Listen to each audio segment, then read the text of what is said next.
जैसे जैसे गाजा में संघर्ष को समाप्त करने की कोशिशें तेज हो रही हैं, वैसे वैसे मिडिल ईस्ट में तनाव और बढ़ता जा रहा है।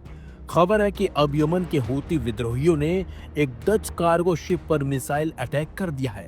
इस जहाज पर एक हफ्ते में ये दूसरा बड़ा हमला है। हैरानी की बात तो यह है कि यह हमला ऐसे वक्त पर हुआ है जब अमेरिका के राष्ट्रपति डोनाल्ड ट्रंप और इजराइल के प्रधानमंत्री बेंजामिन नेतन्याहू ने मिलकर गाजा के लिए एक नई शांति योजना का प्रस्ताव रखा है। तस्वीरों में दिख रहा ये गोल्फ ऑफ एडन का इलाका है और यह है डच कार्गो शिप, जिसे एक हफ्ते में दूसरी बार निशाना बनाया गया। हूती विद्रोहियों ने दावा किया है कि उन्होंने इस जहाज पर मिसाइल दागी और वजह बताई गाजा में हो रहे कथित इजरायली हमलों के खिलाफ एकजुटता।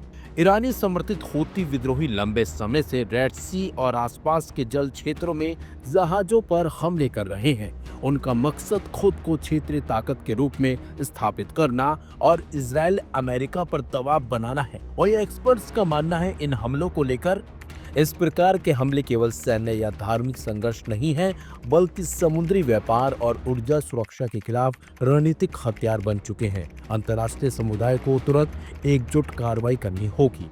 लेकिन जैसे जैसे हूती हमले बढ़ते जा रहे हैं, वैसे वैसे वैश्विक व्यापार पर खतरा मंडरा रहा है। तेल, खाद्य पदार्थ और रोजमर्रा की चीजों की कीमतों पर इसका सीधा सीधा असर भी पड़ सकता है। और यही वजह है कि ट्रंप नेतन्याहू की शांति योजना, समुद्री सुरक्षा और क्षेत्रीय स्थिरता अब केवल मध्य पूर्व तक सीमित मुद्दा नहीं रह गया, बल्कि यह एक वैश्विक प्राथमिकता बन चुका है। तो गाजा में शांति की उम्मीद के बीच रेड सी के बढ़ते खतरे ने एक और मोर्चा खोल दिया है। ऐसे में अब देखना यही होगा, क्या ये शांति योजना वाकई जमीनी हकीकत में बदल पाएगी या फिर समुद्र से उठता हुआ ये धुआं और भी बड़ा तूफान लेकर आएगा। लेकिन जिस तरह से हूतियों ने ये हमला किया है, उससे एक नया युद्ध छिड़ने का खतरा आपको बता दें मंडराने लगा है। लेकिन इसी बीच आपको ये भी बता दें, जिस तरीके का ट्रंप एक शांति प्रस्ताव लेकर आए हैं, वो अब हमास के ऊपर निर्भर करता है, हमास उसे मानता है या फिर नहीं। और तो और ट्रंप ने ये भी साफ कर दिया है कि अगर हमास इस प्रस्ताव को नहीं मानता है और इसी पीछे गाजा पर इजराइल की तरफ से हमला होता है, तो फिर उसका समर्थन अब अमेरिका भी करेगा। ट्रंप ने साफ साफ ये हमास को चेतावनी दे डाली है।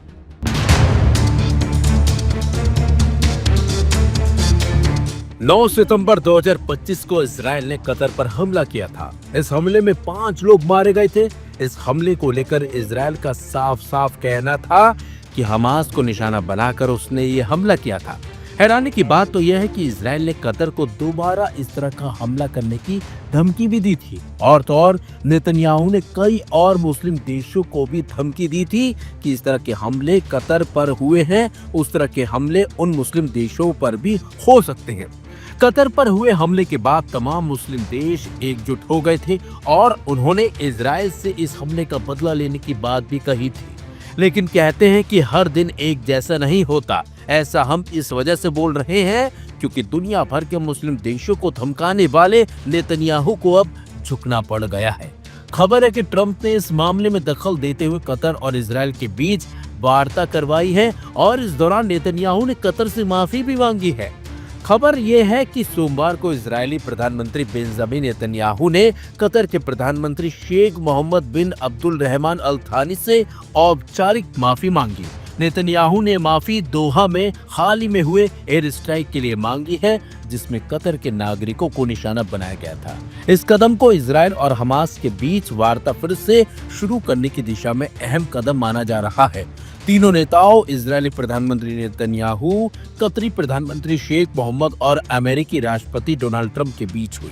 इस दौरान 3 तरफा कॉल में नेतन्याहू ने हमले को गलती मानते हुए आश्वासन दिया कि भविष्य में इजराइल फोर्स कतरी क्षेत्र पर हमला नहीं करेगी। कतर के अधिकारियों ने बताया कि शेख मोहम्मद ने कहा कि कतर की संप्रभुता और नागरिक जीवन की सुरक्षा सुनिश्चित की जानी चाहिए।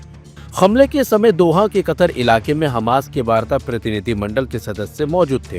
व्हाइट हाउस में भी इस घटना पर प्रतिक्रिया देते हुए बताया था कि नेतन्याहू ने हमले में एक कतर के सुरक्षा अधिकारी की मौत पर खेद व्यक्त किया और इसे अनजाने में हुआ हादसा बताया था।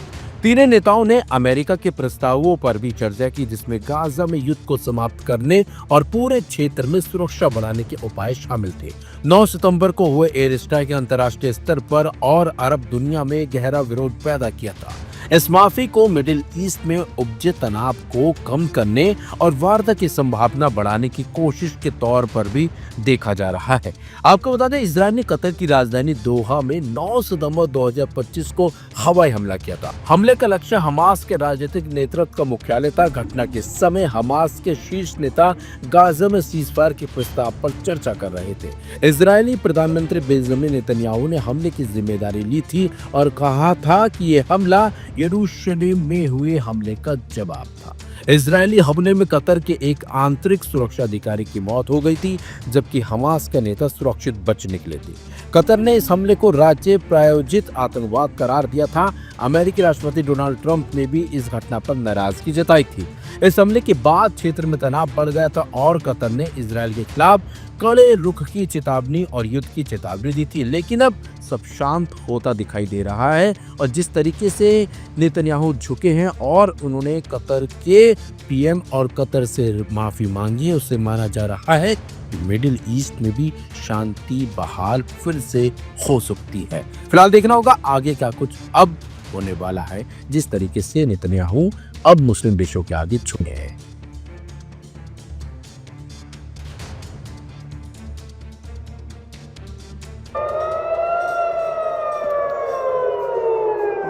यमन के हूती विद्रोहियों ने मंगलवार 22 सितंबर को इजराइल पर हमला करके सबको चौंका दिया था। इस हमले में हाइपरसोनिक मिसाइलों का इस्तेमाल किया गया था, जो मल्टीपल वॉरहेड्स के साथ इजराइल पर बरसी। वीडियो में साफ देखा जा सकता है कि कैसे मिसाइलें अलग अलग हिस्सों में बंटकर हमला कर रही थी। इस दौरान इजराइल के कोने कोने में सायरन की तेज आवाजें सुनाई दे रही थी और नागरिक अनफानन में शेल्टरों में भागते नजर आए। हूतियों के अनुसार इस हमले में 2 लोग मारे गए और 48 लोग घायल हुए। यह हमला उस जवाब में किया गया था जब इजराइल ने यमन के हूती ठिकानों और शस्त्र भंडारों को निशाना बनाया और करीब 70 बमों से हमला किया। इस बीच एक बड़ी खबर सामने आ रही है जिसने इजरायली सेना की नींद उड़ा दी है।